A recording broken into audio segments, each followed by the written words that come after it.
So while Brent is setting up his presentation, I want to tell you a little bit about how I asked him to come and join us this year. When we did our inaugural conference last year, we had a whole session on marketing to boomer women. So then we had a couple people in the audience come up to me afterwards and say, hey, what about the guys? What are we, chopped liver? I said, okay, I know exactly who I'm going to call. I'm going to call Brent Green because he's working on a tremendous new book called Generation Reinvention. It's coming out this summer. And he's also done a great deal of work, probably more than most people in the country, on how to market to boomer men. So just a little bit about Brent. Brent Green is the president of Brent Green and Associates. It's a national marketing organization that specializes in boomer research. His company has received over 50 awards over the years for the work that they've done in creative and consulting. And Brent himself is the author of a book called Marketing to Leading Edge Boomers, which has become a standard for sort of a Bible for people who market to leading edge baby boomers, which are the folks who were born from 46 to 55. So thank you again for coming all the way from Colorado to join us this morning. It's my pleasure to introduce to all of you Brent Green.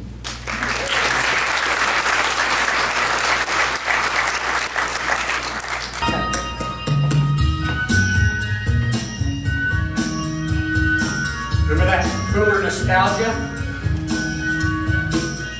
Okay, so we're here today to talk about boomers, aging, and business opportunity. Now, I'm really in with the first 2 points, but I'm on the fence post about the middle point, this aging business. Now, when you're a teenager, you're immortal. You think you can do almost anything. I'll bet there's some interesting stories in this room that people could share about their teen years. In your 20s, you get busy with your career, you look for a significant other, and suddenly you're looking at 28 or 29, maybe you peek in the mirror and see a few lines around the eyes, maybe a couple of gray hairs. But then you get into your 30s, you make a little money, you raise your family. Suddenly some of your friends start looking really middle-aged. You think to yourself, what happened to my 20s? 40s, you grow a little pot belly, you grow another chin. Music starts to get too loud.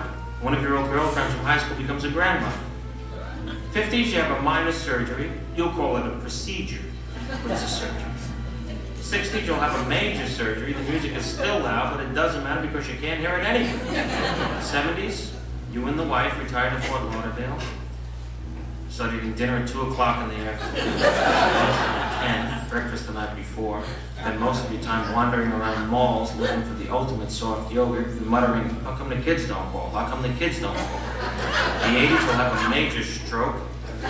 You end up battling with some Jamaican nurse who your wife can't stand, but you call mom. Questions?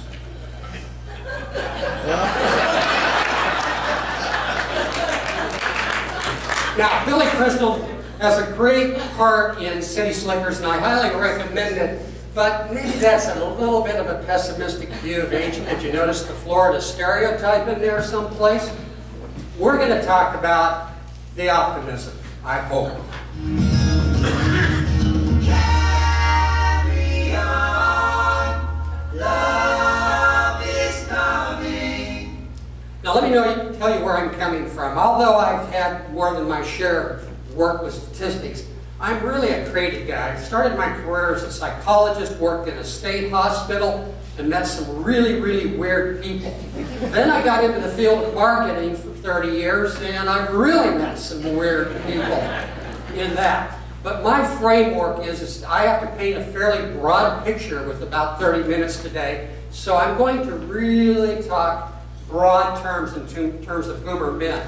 First of all, if you saw the Tom Brokaw special a few weeks ago on CNBC, he picked Tom Hanks to be somewhat paradigmatic as a baby boomer male. If you saw that, he said some really brilliant things. A Keystone male boomer company founded by a boomer. Can anybody throw out a suggested name here? For our company founded by a boomer, big time. Right on. Nike, Microsoft, Apple, Starbucks, the list goes on. If you want to talk about one defining moment for the baby boomer men particularly, and certainly the older ones, then you're going to mention the Vietnam War, as it's shown here in the memorial.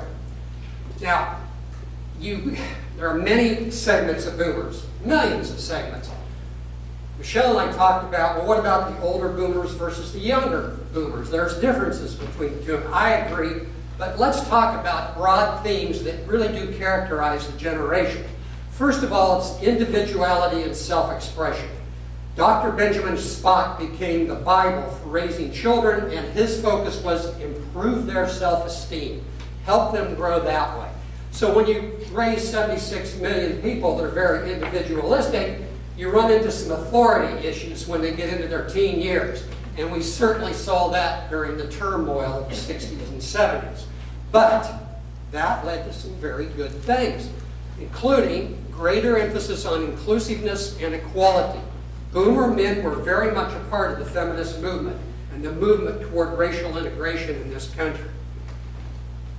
When you're at the center of the marketing universe, from the time you're in diapers, you have a kind of a control issue. And those of you who work with boomers probably know what I'm talking about. Being raised in the 50s and 60s, one of the best economic times of this century, certainly creates high expectations, and that focuses a lot to your future business opportunities on personal growth and development, which is manifested often through finding adventure and enrichment. This is a very engaged generation. Now, in terms of demographic impact, Lauren did a good job of giving you a lot of Florida information. Roughly, we're talking about 38 million men born between 1946 and 1964. Round numbers, about 6,000 boomer men are turning 50 today, and about 5,000 are turning 60. That's 11,000 birthdays every day, today, tomorrow, the next day, right on for the next 14 years. They represent roughly, the men do, 15% of the population in 17 states. Here are the top 5. Florida's not included, but that may be destined to change. However, in Florida, according to research I looked at, you have about almost 2.3% of all boomer men in the United States. Now, that doesn't sound like a lot, but I think it pretty much matches with Lauren's statistic of almost 2 million boomer men in this state. And certainly the issue of life expectancy. We're seeing it kind of come together between men and women, and it's getting older, and that is a huge transformation in our society.